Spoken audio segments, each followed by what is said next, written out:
planes or ships? Why do we not find trace of them? And then the man who disapproved this theory, he said other areas of the world have these huge areas, these huge amounts of methane gas, but we don't find these unexplained circumstances taking place there. Is this the lost continent, the lost city of Atlantis, the Jules Verne stories, paranormals? Is it the doorway to another dimension, the parallel universe, some portal through which you walk and you don't come back?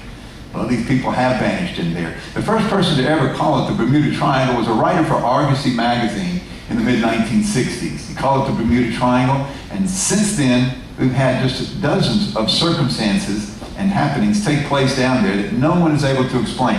One of the most interesting was during World War I, March of 1918. The USS Cyclops was a coal. This guy was carrying coal for the other ships there to refuel them at sea. So using coal in those days to a great amount. It vanished without a trace. Again, talking to a lifer in the Navy, he said that just doesn't happen. Something is going to surface. Some piece of clothing, of wood, or furniture, or cushion. Something's going to happen. They never found a trace of this ship. Probably the most read about and most talked about vanishings down there was right at the end of World War II in Flight 19. This is a training squadron of these Grumman Avenger torpedo bombers, very efficient warplane in World War II in the Pacific. There were 5 of them. These planes carry a crew of 3.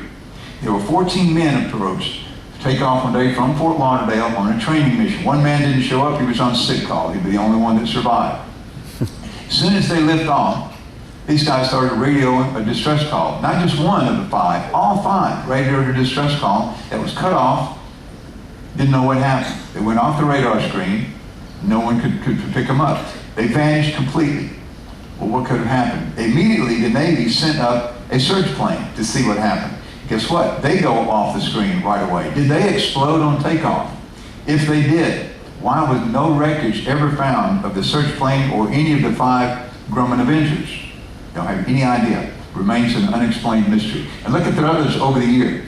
These are planes here, a DC-3, a 2-4, a C-124, from 48 to 51, all lost with about 100 crew without any trace of the plane or the crew members. 1952 and 54, American freighter and another Lockheed Constellation by the Navy disappearing. 56, another Navy seaplane disappeared. All of them right in that same general area. Not any bit of wreckage ever found for any of these vessels, including the 1972 a German freighter. The containerized ships now. One of these has got to make it to the surface. Nothing at all was found. Oceanographers feel that this is one of 2 places on Earth where the magnetic compass is pointing to true north rather than true north and magnetic north. If the navigator doesn't compensate for these few degrees, then when you take off on your route of travel, you're going to either run out of fuel, not compensating for it, and ditch into the ocean. Okay, maybe that does happen, but then why do they not find any trace of any of these planes or the ships that vanished there? Maybe it is something with the magnetic compass. Maybe it's the magnetic field, hole in the sky, the little green men, we don't know. But it does make for some interesting reading and a lot of very exciting stories about these ships. How about rogue waves now? This is something that you may have had experience with. I hope you haven't. These were once considered tales of sailors, maybe a little too long out on the ocean. But they found in recent years that they are more than these tales, and they're more common than people once thought. In the last 20 years, more than 20 supertankers have been lost to these rogue waves. And what is this rogue wave? Well, it's not this. It's not this regular walls of water like in the Banzai Pipeline, the north shore of Hawaii, of the island of Oahu in Hawaii. Walls of water, 30, 40 feet high. And it's not the great tsunamis, devastating one last year in Japan. All the damage it did a few years before that in Indonesia. 230,000 people died from a tsunami created by a seismic activity, an undersea earthquake because of these great walls of water. This is just a wave that's in an otherwise normal sea that just rises completely out of the water, totally different from the rest of the waves in which it is rolling. Now, it could be a 10 or 12 foot sea. It doesn't have to be calm. It could be a 12, 15 foot sea. All of a sudden there's a 50, 60, 80 foot high wave.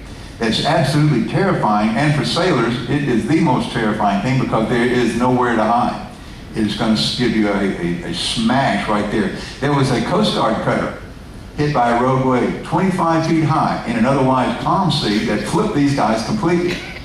Now here, in the Bay of Biscay, when this ship is going to be repositioning down here into the Med, or the Med to move them up here, well, through the Bay of Biscay, usually stopping in Bordeaux and some of the ports along here. Bay of Biscay is known for these, but they'll also have some regularly highway 25, 20-foot seas, not uncommon. And extreme, they've had a 49 and 50-foot sea. One here in the British Isles called the Rockall Trough over here is another area where many of these are spotted. What's causing that? Well, they call it a hole in the ocean. They think might be just a very, very deep spot in the ocean that might be causing these giant waves to appear. The highest one ever recorded was 120 feet high. Now try to think of a 12-story building, and think of being in the navigational bridge there, and Captain, you might want to come have a look at this. This is about to hit us head on. You hope that it hits you head on, because if you're broaching, if it hits from the side, you're over. It's going to flip you right over. You're gone. Look what it did with head on with this ship, the Wilstar. It just peeled back the bow just like it was cardboard. And that structural steel there that's just pulling it right back. Another ship from the Hapag-Lloyd line, the MS Munchen, was in a very fierce storm. 1978, they were reporting, they were radioing their position and their storm. They were pretty heavy seas, 15, 20-foot seas. All of a sudden, the radio operator sends in, we've got a giant wall of water on the way, and that cut it off. A rogue wave capsized that ship, and all hands were lost. Never found it. This one in 1903 was the MS Eritrea. And this only 4 hours out of New York Harbor when it got hit by a rogue wave. Now 4 hours, if you're steaming at 12, 15, 17 knots, you're 60 or 70 miles from land. You don't have to be out in the middle of the Pacific or the Atlantic. This was just 4 hours out of New York City when this one was hit. It survived.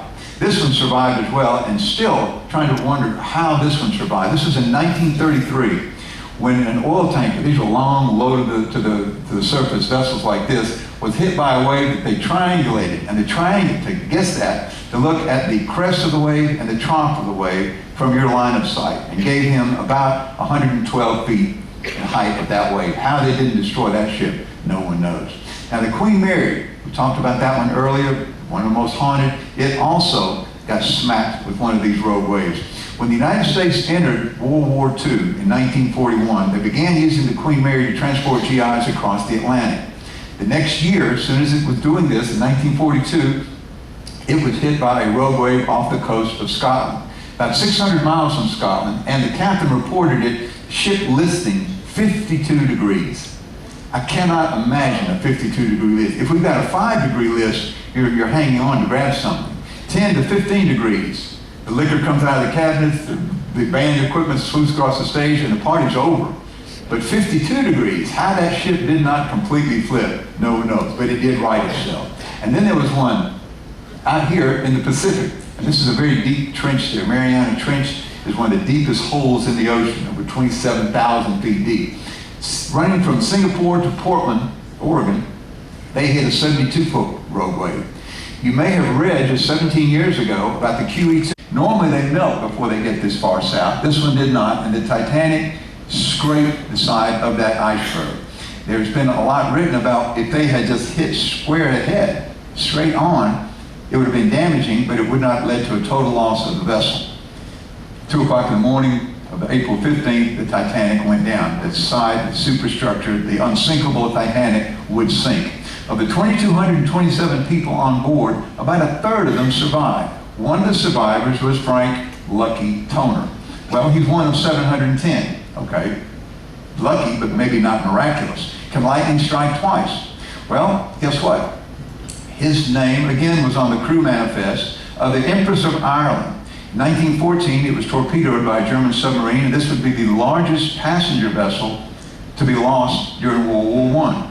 1,477 people on board, 465 survived. Among the survivors was, guess who? Frank Lucky Toner. Lightning struck twice. Can it strike 3 times? Well, look at Frank Lucky Toner. Again, his name appears on the crew manifest of another ill-fated vessel, the RMS Lusitania. They departed New York for Liverpool on May the 1st of 1915. And 6 days later, they would be torpedoed off the coast of Cove, C-O-V-H in the Gaelic is pronounced Cove, and it is the port for Cork in the southern part of Ireland. Sank in 18 minutes. Now there were 761 survivors. Guess who one of those 760? Exactly, Frank Lucky Toner. And the last one is another one that's been debated for years, with volumes having been written about this being an actual ship in the Royal Navy, and just as many volumes pointing to the fact that no, it didn't exist. Choose whichever you'd like to believe.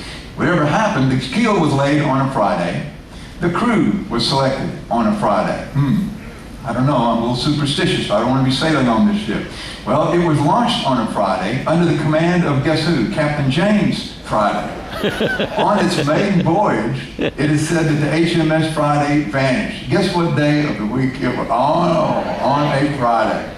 So you see this great ocean that you've chosen